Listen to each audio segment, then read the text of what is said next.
They say success brings people together, but sometimes it shows you who is never clapping for you in the first place. My name is Tasha Lee Braxton, and after more than a decade of grinding in silence, I finally built something of my own, a creative studio born from sleepless nights, self-belief, and the dream of being seen. I thought the hardest part was getting here. Turns out, the hardest part was realizing my biggest heartbreak wouldn't come from strangers, it would come from my own family. If you've ever built something from the ground up only to be met with silence where you expected love, if you've ever had your truth twisted, your light dimmed, or your achievements ignored, then this story is for you. Stay with me until the end, because what started as betrayal became something far greater, freedom. Now, before we begin, tell me in the comments, have you ever had to stand tall even when your own family tried to make you small? And don't forget to like, share, and subscribe if you believe that telling your truth is the first step to reclaiming your power. My name is Tasha Lee Braxton, and I'm 34. For over a decade, I poured myself into the grind of corporate marketing, long nights, unpaid overtime, smiling through meetings where my ideas were borrowed and repackaged by louder voices. Every year, I promised myself that once I saved enough, I'd create something of my own, a studio where Black creativity didn't have to code switch to survive. After 11 years, I finally did it. Braxton Studio and Company opened its doors last spring in downtown Oak Ridge, Georgia, inside a renovated brick warehouse with tall windows and sunlight that made the walls glow honey gold at noon. It wasn't big, but it was mine. I spent months painting, designing the logo, and collecting mismatched vintage furniture until the space felt alive.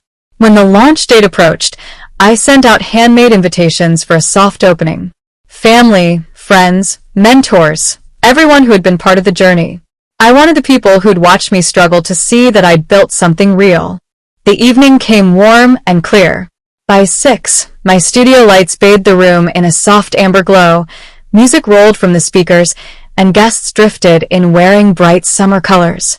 The air smelled of champagne and floral candles. But one group never arrived, my family. Later, I learned they had all gone to my younger sister Camille's beauty boutique unveiling on the other side of town. Same night, same hour. She hadn't told me she planned it. When I saw the photos later, Camille posing beside a ribbon and a #BraxtonBeat banner while my parents smiled beside her, I felt something inside me collapse and harden at once. When the last guest left my studio, I stood alone among half-empty glasses and curling ribbon. My phone buzzed on the counter, Daddy calling. His tone could have frozen rain midair. "We need to talk, Tasha." That night, I understood that family silence can echo louder than any crowd's applause. I grew up in Southfield Heights, a quiet Black middle-class suburb outside Birmingham, Alabama. My parents, Leon and Ramona Braxton, believed in discipline, presentation, and respectability, the kind of values that look good in church bulletins and alumni magazines. My father ran finances for a regional construction firm. My mother was a high school English teacher known for reciting Baldwin by heart. I was the firstborn, the example. My sister Camille, for years younger, had a spark that everyone praised, light-skinned, honey-voiced, quick to charm. My brother Terrence, 10 years my junior, was the peacekeeper, quiet but perceptive. From the start, the roles were set. I carried the standard, Camille carried the spotlight. When I brought home science fair ribbons, my parents would nod approvingly and ask about next steps. When Camille sang one solo at church, my father clapped until his palms turned red. "That girl's got presence," he'd say proudly, his voice thick with admiration. I'd sit there smiling, pretending it didn't sting. "Let Camille breathe, Tasha." My mother used to warn whenever I corrected my sister's homework or reminded her about deadlines. "She's creative, not rigid like you." Rigid. That word followed me like a shadow. So I doubled down: student council, yearbook editor, debate captain. I thought if I stayed perfect, maybe someone would see me. I graduated valedictorian at 18 and earned a full scholarship to Howard Valley University, a place that smelled like ambition and new beginnings. 4 years later, I walked across the stage with dual degrees in business strategy and media communications, summa cum laude. The ceremony was outdoors, magnolias blooming behind the podium. I remember scanning the crowd for my family. They were there, but their faces were turned toward Camille, who was showing them a video of her new hair care vlog hitting 1,000 followers. At dinner afterward, I set my diploma case beside my plate, waiting for someone to say something. Instead, my mother sighed dreamily. Did you see the comments on Camille's video? Folks are calling her the next Tyra with a twist. I laughed politely and cut my chicken into small, careful pieces. Terrence, only 14 then, glanced at me with quiet understanding and slid a napkin toward my plate. On it, he doodled a small gold star. I still have that napkin. After college, I moved to Atlanta and joined a marketing agency downtown. I built brands for other people, tech startups, beverage companies, even a record label, but never stopped dreaming of building something for myself. For 8 years, I stayed late, pitched bold ideas that executives quietly recycled, and saved every bonus dollar. While I was scraping toward independence, Camille floated through opportunities like doors opening themselves. She dropped out of community college after 3 semesters and somehow landed a partnership coordinator job at a boutique that paid her to post selfies. My parents called it networking. Whenever I visited home for holidays, Daddy would say, "You're still doing those ads, huh? When you gonna run your own business like your sister?" I'd smile and change the subject. The irony never escaped me. Camille's boutique was bankrolled by them. Mine would be built with my sweat and sleepless nights. By the time I turned 34, my dream was real. I had clients, a small staff, and a leased brick loft with my name etched on the door. I planned my studio's launch party down to the smallest detail, personalized invites, a local Black-owned caterer, a playlist that told my story in sound. For once, I wanted to celebrate a win that was entirely mine. And for once, I wanted my family to see it. The morning of the launch, I woke before sunrise. The air felt electric, like the universe had finally lined up in my favor. I brewed coffee, slipped on a rust-colored jumpsuit that made my brown skin glow, and stood by the wide front window of Braxton Studio and Company watching the city wake. Today was supposed to be my victory lap. I spent the early hours arranging platters, mini crab cakes, roasted plantain bites, mango tarts, and double-checking the projector for my brand reel. By noon, my best friend Kendra, a photographer I'd met during my agency days, arrived with her partner to help set up. "Tash, this place looks like a magazine cover," she said, spinning in a slow circle. "I'm proud of you." I smiled, trying not to cry. You know how long I've waited to hear that. By 4, the studio hummed with life. Clients, neighbors, and colleagues mingled beneath hanging Edison bulbs. I caught snippets of laughter, saw people posing near the wall where I'd painted Build Black, bold and brilliant in looping script. For a few brief hours, I felt seen. But every few minutes, my gaze drifted toward the door. No sign of my parents. No Camille. No Terrence. I refreshed my phone, scrolled through unread texts, nothing. My stomach tightened, but I forced myself to stay composed. "They'll come," I whispered. By 7, guests started leaving with hugs and gift bags. I stood by the door, thanking each one, my practiced smile straining at the edges. When the last car pulled away, the silence that settled inside the studio felt heavier than brick. Then my phone buzzed. "Daddy." "Hey, Dad," I said, my voice careful, hopeful. "Tasha, he began, his tone flat as concrete. "We need to talk. Now." My throat went dry. "About what?" "About what you did to your sister." I blinked. What? He exhaled sharply, the kind of sigh that always came before disappointment. "Camille told us you changed your event time after finding out she was launching her shop today. Said you wanted to steal her thunder." The words hit like ice water down my spine. "That's not true," I said quickly. "Dad, I mailed my invitations 3 weeks ago. I didn't even know about her shop." "She showed us screenshots of your text," he snapped. "You told her you moved your party to 5, the same hour as hers. You knew she'd already booked her event." I sat down hard on the studio couch, heart pounding. I hadn't texted Camille about any change. "Those messages are fake, Dad. Please, just check the invite I sent." We don't have to check anything, he said coldly. Your mother's in tears.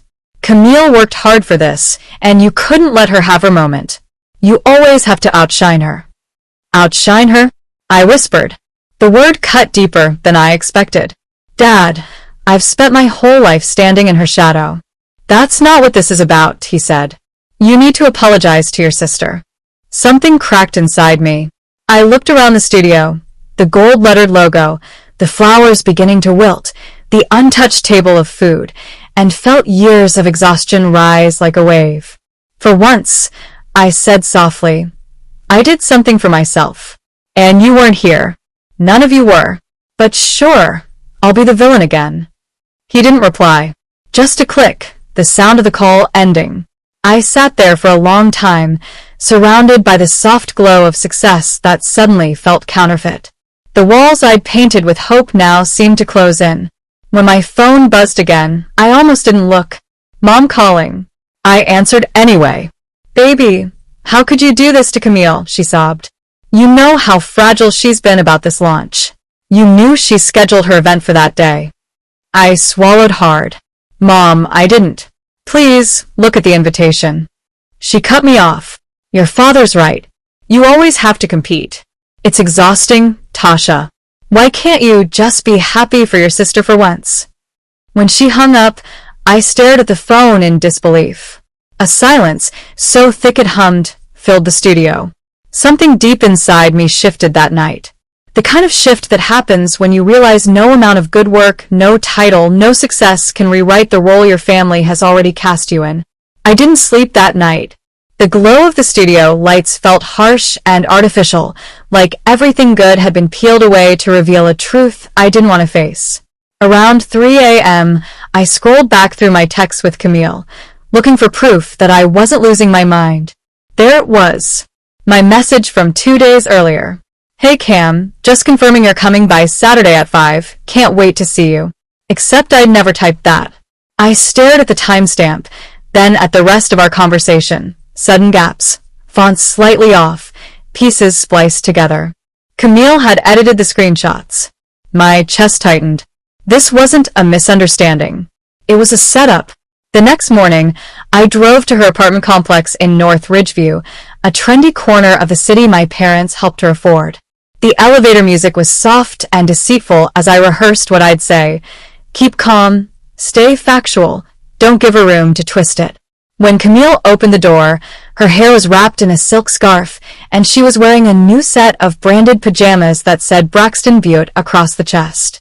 Tasha, what are you doing here? She asked, eyebrows arched in mock surprise. We need to talk, I said. Her smile thinned. If this is about last night, it's exactly about last night. I stepped inside before she could stop me. The apartment was spotless but staged, bouquets from her launch scattered around like trophies, a ring light still set up near the couch. Camille, you faked those texts. She froze for half a second, then laughed too quickly. What are you talking about? I pulled out my phone and showed her the thread. These messages were doctored. You sent yourself fake screenshots to make it look like I changed my event time. Why? She folded her arms. You think I have time for that? You're paranoid. Then explain the different font, the missing timestamps, the duplicate message IDs. My voice cracked, not from anger, but disbelief. I spent years defending you. Even when you made things harder for me, I still showed up. But last night, you wanted to ruin me. Her face flickered. Anger, guilt, something else. You always act like you're the only one who works hard, she snapped. You have your degrees, your fancy studio, your perfect speeches about independence. You make me feel small every time you walk into a room. I stared at her, stunned. Camille, I've never tried to make you feel small. I've just been trying to exist without shrinking. She turned away, voice trembling. You don't understand what it's like to be compared to you all the time. Mom and Dad. Look how disciplined Tasha is, look how she saves, look how she plans. You were their blueprint, and I was just decoration. Her words sliced through me in a strange way, not as justification, but revelation. For all the years I'd been starving for recognition, She'd been suffocating under comparison. That doesn't excuse lying, I said softly. You didn't just hurt me. You made our parents turn against me. She crossed her arms again, defensive but wavering. I just wanted them to see me for once. They already did, I said. They always did. You just never believed it. The sound of a key in the lock broke the tension. The door swung open, and there stood my parents, both in the same clothes from the night before. My mother's eyes were swollen, my father's jaw tight. Tashali, he said, his tone clipped. What are you doing here? I came to talk to Camille about the truth. I replied evenly. Because you both deserve to see what really happened. My father's gaze hardened. We've had enough drama for one weekend. Then maybe it's time for honesty instead, I said. Check my phone. The messages she showed you were edited. I can prove it. My mother shook her head. Tasha, please, stop trying to tear your sister down. Mom, I'm not tearing her down, I said, voice shaking. I'm asking you to look. But they didn't.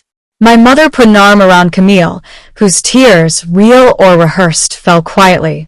My father sighed, the sound of authority pretending to be fatigue. I think you should leave, he said. Your sister has been through enough. The déjà vu was unbearable. The same scene I'd lived my whole life. The golden child comforted. The scapegoat dismissed. I nodded slowly, my throat burning.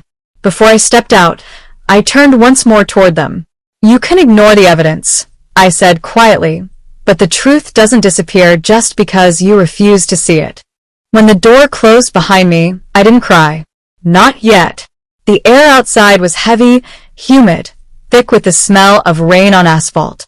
I stood there, breathing in the truth of it all. My family would rather live in a lie than confront their favorite's deceit. And for the first time, instead of trying to fix it, I let the silence settle.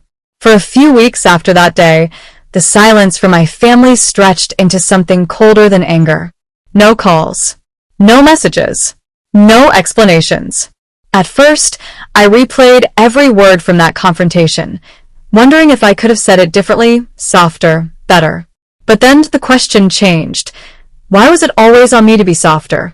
So I went back to my studio and poured myself into what I knew how to build, things that could not lie. I repainted the walls in deeper colors, bronze, charcoal, indigo. I brought in live plants, started a Friday open mic night for young designers, and watched the space fill with laughter and possibility. It was my sanctuary now, not my proof. One Saturday morning, as sunlight bled through the tall windows, my phone buzzed with a new number. Hey, Tash, it's Terrence. Can we talk? My baby brother, the quiet observer. We met at a cafe halfway between our neighborhoods.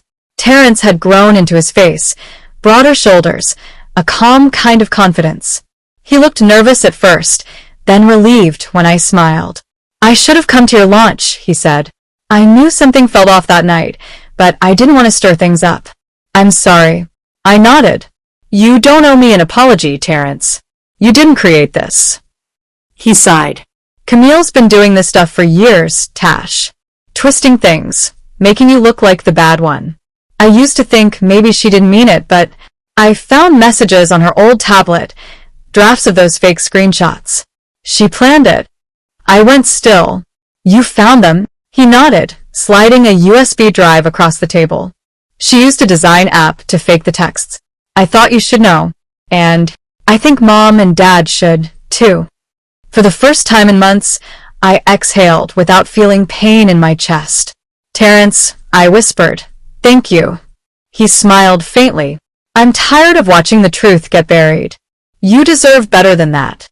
A week later, we arranged a meeting, neutral ground, a cafe downtown where no one could storm out and slam a family door. I came with my own calm. Terrence came with the evidence. My parents arrived tense, guarded.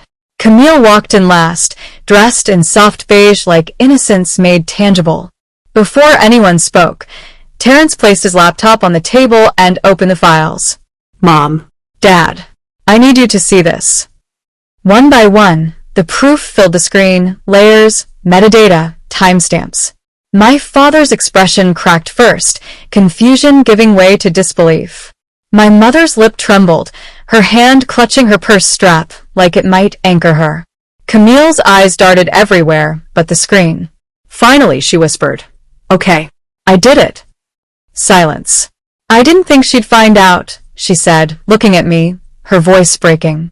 "I just wanted one day where I wasn't compared to you. One day where I didn't feel invisible." Tears burned behind my eyes, but I stayed still. "Camille, you could have had that without destroying mine." Daddy closed the laptop gently. His voice came low, rough, and unfamiliar. "Tasha, I owe you an apology. We both do." My mother reached across the table, fingers trembling. "We should have looked. We should have listened. I don't even know how to start making this right." "You start," I said quietly, "by seeing me clearly. Not as the problem. Not as the overachiever or the one who has everything together. Just me." For a long moment, no one spoke. And then Camille, eyes red, whispered, "I'm sorry. It wasn't perfect. It wasn't enough. But it was real." The months that followed weren't a cinematic reunion.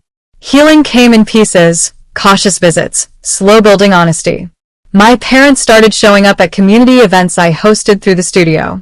Terrence became my anchor, designing digital campaigns with me on weekends. Camille entered therapy and began posting about accountability instead of aesthetics. 1 year later, on the anniversary of my launch, I held another open house at Braxton Studio and Company. This time, everyone came. As I looked around the space, laughter echoing through the same rooms that had once held my tears, I realized I no longer needed their applause. Their presence was enough. When guests asked how I managed to rebuild after so much family chaos, I smiled and said, by learning that my piece was never supposed to be up for a vote. Because that was the truth. I had built more than a studio. I had built a life that didn't hinge on being chosen. And standing there, beneath the glow of my own golden letters, I knew I hadn't just opened a business. I had opened my freedom. Some battles aren't fought to win applause. They're fought to reclaim peace. For years, I thought love meant proving myself to people who had already decided who I was. But when the lies fell away, so did the weight of needing permission to exist. Now I understand. Family doesn't always mean home. Sometimes home is what you build once the noise fades.